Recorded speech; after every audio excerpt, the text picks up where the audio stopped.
So it's been such a long time. I have stopped doing the Defend the Wall because I don't usually get time to like go and play for about an hour straight. Usually I play in small sessions and that's it. But today I decided to go and do a Defend the Vault, and I want to share some games here with you guys, what builds I used. There were some players asking me what will be the good builds for the wizard inside of the vault, and today I will be sharing my builds towards the end. You can look for the timestamps. So let me actually quickly change the screen here. So you can see I don't do the vault. You can see I don't have any hills this week at all. I usually don't get the time to play the vault. Anyhow, first off, I wanted to know who I am playing with, and I asked for a crusader who can tank for me in front, and that is exactly what I got.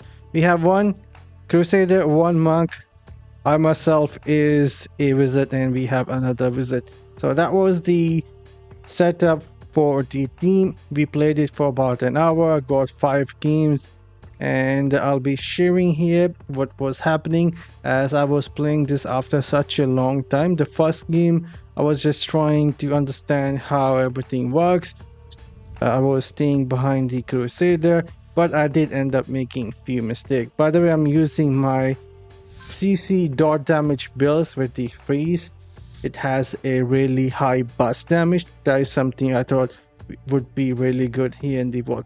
Anyhow, at this spot, I was looking at what they are doing. My monk friend ended up making a mistake there. He dropped his bubble, but there we go. This game turned out to be really easy. I did not end up doing all that much, was staying behind to provide the support, but I did end up making some mistakes. They could have done much better with these skills. Anyhow, the second game here, we actually end up going versus a barbarian who was 7800 resonance, I believe, so a bit higher with 400k HP. We did end up getting him once, but his cheat, that is what saved him. Anyhow, again, I was looking at what is happening, staying behind the crusader and the monk, and we got the immunity, and this is where I end up dropping the skills. This person here on the other side was really weak, 125k HP, so really low resonance. And this person here, we can see a barbarian, he just ended up hitting me, so I end up actually making a mistake because I had the immunity from a crusader. I thought I could go and rush in, which was a mistake. I should have stayed behind crusader at all times. Anyhow, 400k HP this crusader had. You can see we actually end up taking all that HP away, so we were doing good. But since that is a barbarian, he had the cheat that, and on the top of that, the guardian or the gladiator tree as well. Anyhow, again, made some mistake. Like I said, I should have not gone in front. This demon hunter was trying to get me, but thankfully my Arcantor was able to finish him off.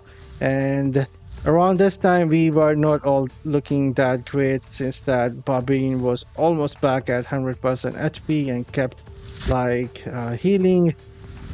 He had some orbs laying around from the boss, and so it was definitely not possible to defeat him again. And he ended up destroying me really easy, the whole team by himself. But from this point on out, I decided not to rush in like that before and stay behind.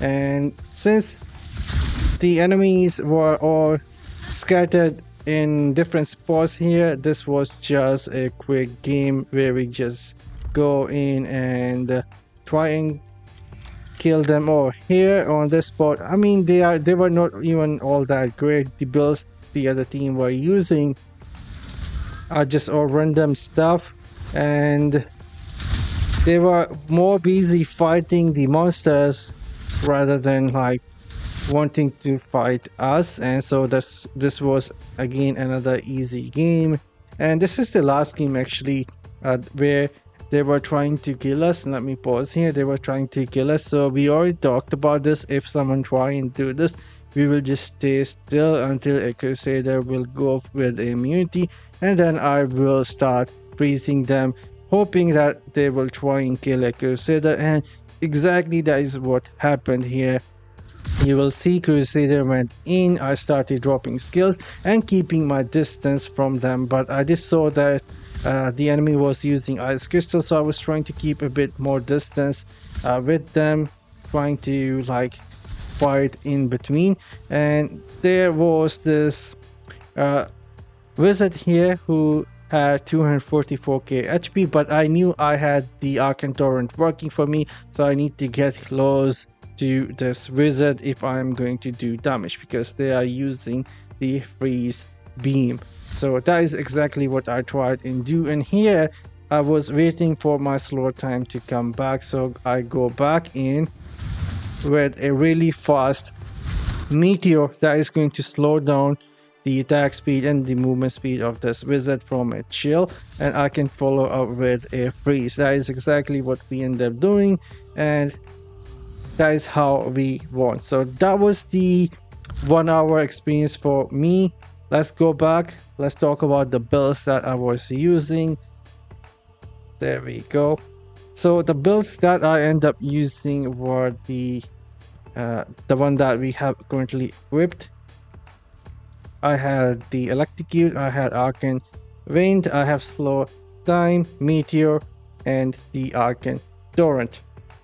The Paragon Tree was the Gladiator. This is how it looks.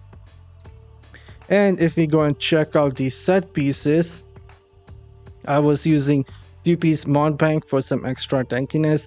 Then I was using 2-piece Vitus to extend the duration of some of my buff skills, and overall the duration of some of the gems that I have as well, like the Gloom Cask, Mother Lament, and it also helped me with Bottle Hope. That is again really good gem.